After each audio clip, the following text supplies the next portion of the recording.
When you think of great Nintendo games, you probably don't think of puzzle games. And if that's the case, then let's just get this out of the way. You're wrong. You're very wrong. Nintendo had some genuinely fascinating puzzle games, many of which still hold up well today. Part of the reason that these games work so well is because game designers were able to make incredible use of some of the very limited capabilities to create games that were engaging, fun, and brain teasers. Maybe even more important is that the Nintendo was the first system to truly figure out how to make these games. Yes, there had been some rudimentary attempts on systems like the Atari, including Blockbuster and Locomotion, but it wasn't until Tetris on the Nintendo that puzzle games really found their niche. So, let's get into it. Here are 9 of the best Nintendo puzzle games. I want to start with something that is absolutely a personal favorite of mine, The Adventure of Lolo, a 1989 game by HAL Laboratories. This is Lolo. He is this adorable little blue ball who I just kind of want to snuggle, but he faces real challenges. His princess, Lala, has been kidnapped by the evil King Egger. To rescue his lady love, our blue ball hero must complete 50 rooms over 10 floors. Completing each room involves getting a gem inside of this treasure chest. That can only be done once all the hearts in a room are collected.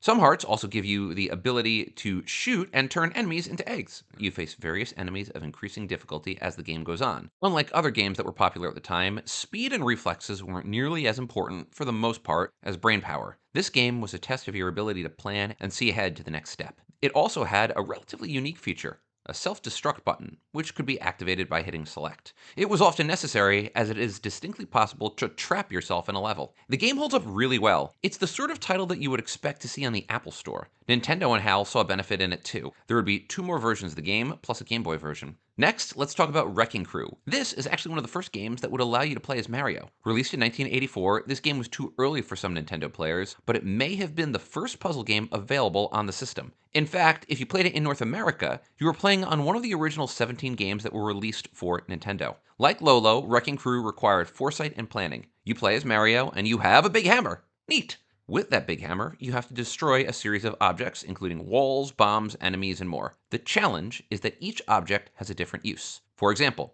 if you destroy a ladder too soon, you may render the rest of a level inaccessible. If you get touched by enemies, you die. You also have to face down a construction foreman named Spike, referred to as Blackie in the Japanese version of the game, and let's just ignore that, as well as avoid falling. There are 100 levels in the game, and you could actually start on any level, a remarkably advanced and different feature for the time. Even better, the game had a level editor. Reminder, it came out in 1984. You could create up to 4 levels and save them on the Famicom Data Recorder, a tape interface that was sold only in Japan. Unfortunately for the rest of us, that meant that other countries couldn't use this level editor feature. However, it's still kind of wild, right? The level editing technology that seemed so cool when it was developed for the masses in Mario Maker was actually commercially available 35 years prior. Furthermore, the game was a simultaneous 2-player game. You could play live with a friend. Not the most commonly used feature for Nintendo games at the time, and frankly, that made it even cooler. Like Lolo, Wrecking Crew was made available in the Switch Online library. The game also featured a comparatively unknown sequel, Wrecking Crew 98, which was only released in Japan.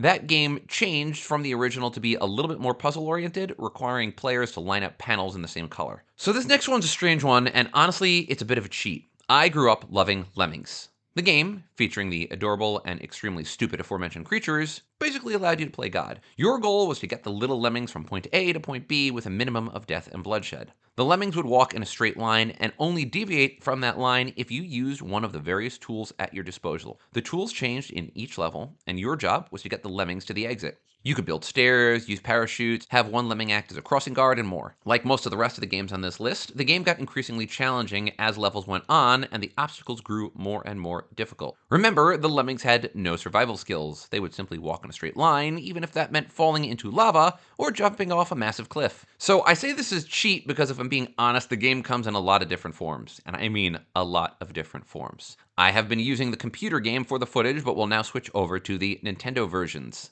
Couldn't help it. I have these indelible memories of playing Lemmings in 6th grade. The DOS version, released in 1991, was the massive hit. As a result, Lemmings was ported to different versions. Believe it or not, it was ported to the Super Nintendo in 1991, and then the regular Nintendo in 1992, making it one of the few games to get a Super Nintendo port before a Nintendo port. As you can see, the Nintendo version clearly lacked the clarity and sharpness of graphics that the computer version came with. A victory for all of you PC Master Race people. However, the gameplay is basically identical. The D-pad allowed you to control a mouse-like cursor and move the lemmings throughout the levels. As such, you still have the complexity of the levels in Nintendo form, allowing you to enjoy Lemmings on the NES. Sadly, the Nintendo version of the game is not available elsewhere, but finding a copy of the original game for your computer is as easy as a Google search. There are also new versions of the game available on Apple or Google Play. Next up, Castle Quest. This is another action puzzle adventure that simultaneously showed the potential of Nintendo for puzzle games, as well as the system's limitations. The plot is standard. You're the protagonist, our lovely knight friend here. Your job is to make it through a broken castle and rescue Princess Margarita. Yes, Margarita.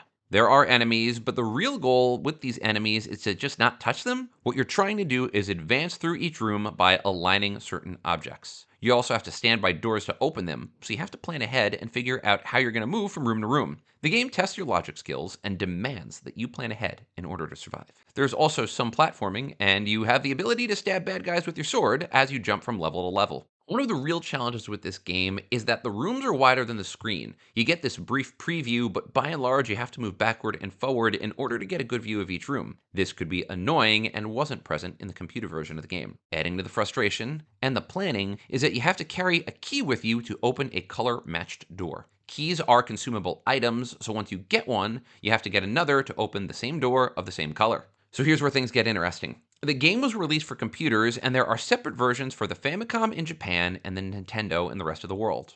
Why does that matter? Well, as we said before, the Japanese version was compatible with the Famicom disc recorder. This was important because it allowed players to save games. That meant that players could play the game or start and stop whenever they felt like it. Players had 4 lives, and the game didn't feel like a grind. The Japanese version of the game was released in 1986. However, the game-saving technology was both expensive and imperfect at the time of the 1989 North American release, so the game doesn't have these features. As a result, players were given 50 lives, more or less an unlimited number. Still, as anyone who has ever played a complex puzzle or adventure game knows, that's not really enough, so the end result was that the game could feel grindy and slow. However, for its time, it was still pretty cool. The game successfully merged 2 popular genres, puzzles and adventure, into something that was deeply creative and unique even for the era. Next up, Solomon's Key, a 1987 game by Tecmo. In this one, you play as a sorcerer named Dana. Your job is to retrieve Solomon's Key and restore order to the world. There are 50 levels, and you have to retrieve the key from each room to progress to the next. There's also a timer that basically acts as a point system. If the timer runs out, you die, and the sooner you advance to the next room, the more points you get.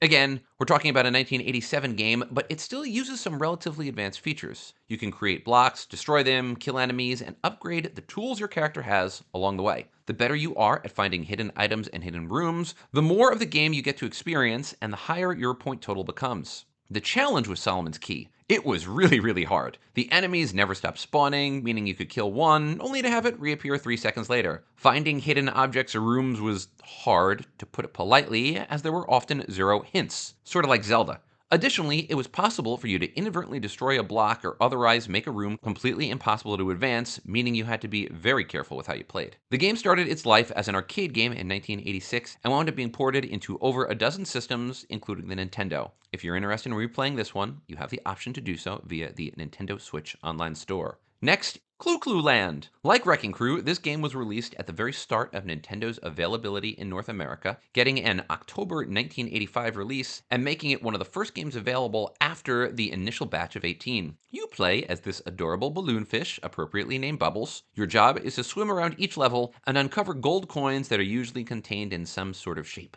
At the same time, you have to avoid or kill the 2 enemies that accompany you on every stage. The faster you find the gold coins, the higher your ultimate score. There are also other hidden items like fruit that you can collect to increase your score. There are also added complications. You can't quite turn on a whim, you can only swing around these turning posts or smash into the wall, which produces an amazing animation and an adorable smashing sound. That does make it tougher to avoid the enemies, and it means you actually have to try to plan ahead in most instances. The longer you play, the more difficult the game gets, and later levels require you to pass over gold coins multiple times. This game, like most in the early days of the Nintendo, started its career in Japan. Clu Clu is more or less a transliteration of the Japanese phrase kuru kuru, which means around and around. Appropriate. This one also made its mark on Nintendo. You can actually play the game as an unlockable game on Animal Crossing, and Bubbles appears as a trophy in Super Smash Bros. Next, Kickle Cubicle, a 1990 game from Irem, and a game whose plot kind of sounds like something out of a bad trip. You play as the aforementioned Kickle, a resident of the Fantasy Kingdom. Our good friend is the only survivor of an attack by the evil, wicked Wizard King, who has placed everyone in the game in dream bags. What is a dream bag?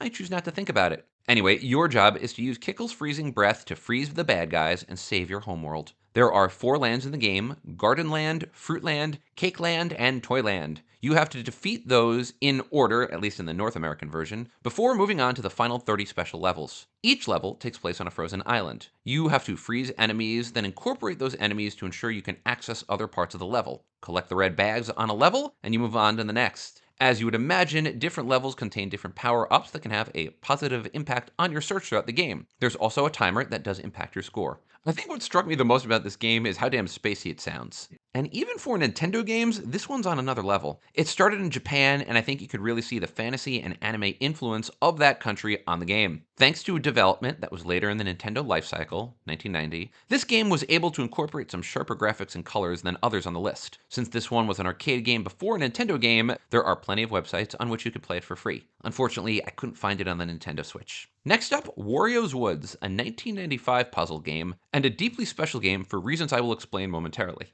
Wario's Woods is another in the series of Tetris clones that appeared on the Nintendo. In the game, you play as Toad. Wario has invaded the peaceful woods, and you can only defeat him by solving puzzles or something. I will say this. Having played a lot of Tetris clones, including Dr. Mario and Tetris Attack, Wario's Woods does spin the format in a pretty interesting way. Your job is to create rows of 3 of the same color using bombs that are dropped from the top of the stage. However, you play of Toad, who's actually in the field of play, moving bombs or enemy characters as they land. You can't jump though, so you have to walk up any major stack that you create while also making sure that the stacks don't get too high. The game also came with a 2-player mode. Apparently, Nintendo did learn something from the Tengen Tetris spin-off. So, why is Wario's Woods so important? It was the last official Nintendo game released in North America. That probably explains why it looks much different than most of the other games on the system. The game is very colorful and has some more in-depth music and a better soundtrack. Furthermore, the late date of the game meant that it was released after the Entertainment Software Rating Board had come into existence and began rating video games. This means that Wario's Woods is the only Nintendo game to earn a rating from the ESRB. Its rating was K through A, kids through adult. Apparently, bombs weren't enough to scare parents. If you want to play this game now, you're in luck, as you can access it through the Nintendo Switch Online.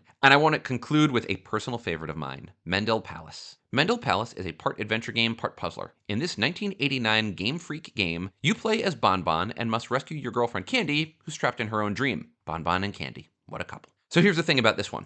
There are 8 levels that you have to traverse, and you can do so in any order. Each level contains enemies who appear as dolls that must be killed to progress to the next level. You kill the bad guys by flipping tiles, which may also reveal stars that can be collected for bonus items, points, and extra lives. Flipping tiles may also reveal other power-ups or bonus items. In some stages, the tiles will allow you to warp to bonus levels. Of course, it's never that easy. In the game, the bad guys vary from stage to stage and get progressively harder to kill. Each level obviously ends with a boss. Defeat all 8 stages and you can progress to the final level. The gameplay in this game was deeply solid and really interesting. Like the best puzzle games, it builds on itself to create a more engaging and challenging experience with every level. Adding to the fun is that the game allowed for 2-player simultaneous play. I absolutely remember playing this game with my sister and trying desperately to coordinate who would kill what next. The game was not a massive hit, though it did move more than 125,000 units worldwide. So, what's its longest legacy? Pokemon. The game was designed by Satoshi Tajiri, a Game Freak developer who created Mendel Palace and Quinty. Both were hits, and as a result, Tajiri kept creating games, including the Pokemon series. You may have heard of it.